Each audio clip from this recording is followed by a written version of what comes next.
So, this is a sexy couple, and I think that if you could hear this man's voice, right? Because I have them on mute, but if you could hear his 1998. voice, Correct. And then I came down to you can hear just the depth, right? Um, all that masculine energy in his voice. Anyhow, they are telling their love story. I'm not going to tell you their love story. You've got to go to their channel to figure it out. But here we see the same darn thing that we have all been talking about when it comes to the type of black women that a lot of white men are attracted to, and how it's the exact black woman who gets isolated by black men in the black community.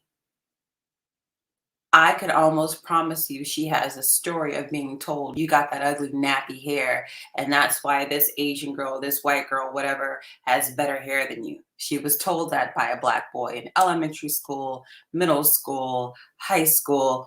I can almost guarantee you she has that story.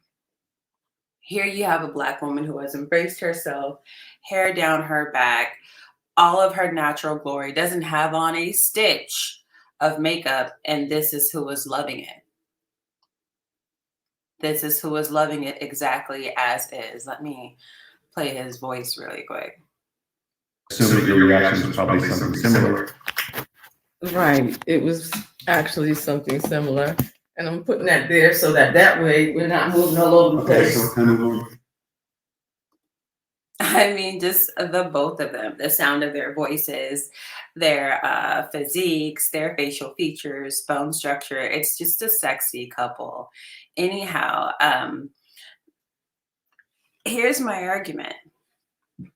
This woman knows that she's more beautiful than the average woman, right? She knows that about herself, but she probably didn't get treated like it. Now, you are looking at people who are in their, late 40s, early 50s, right? But if you smack some youth on these people, they are clearly the cat's meow. However, it's probably not how she got treated. It's probably not how she got treated specifically by black men in her community. This is a very, this doesn't have to be difficult. This woman, I mean, she's gorgeous. I mean, she's got all that red brown skin. I mean, I love that color, all that clear skin. Doesn't need a falsie, doesn't need eyelashes. I mean, you could wipe her face and your hands are clean, bro.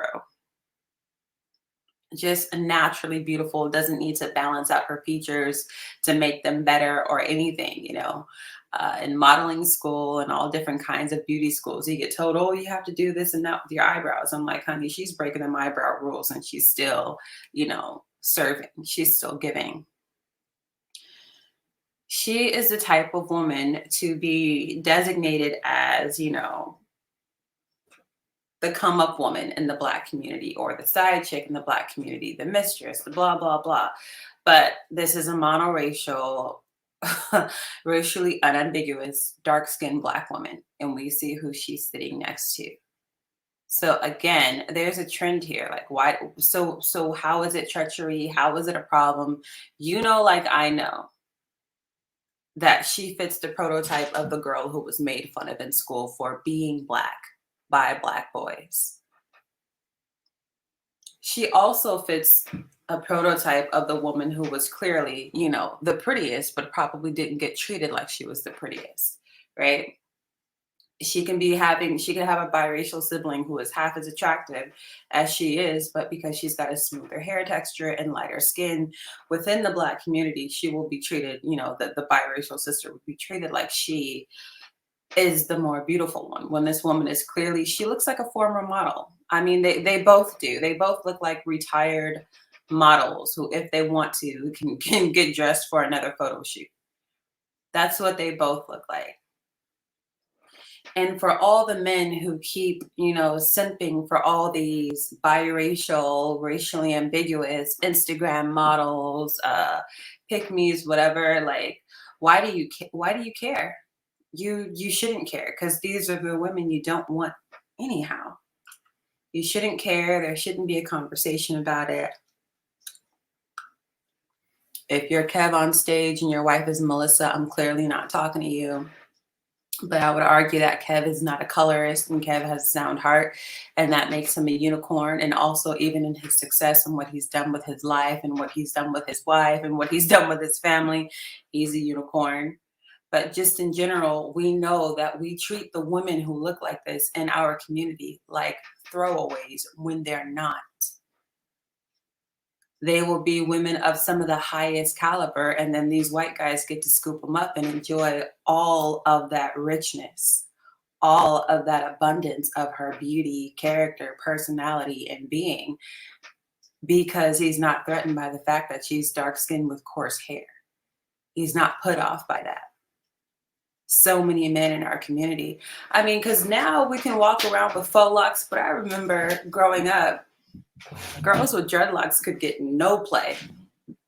Could get no play. I mean, unless they were mixed with the mixed kind of.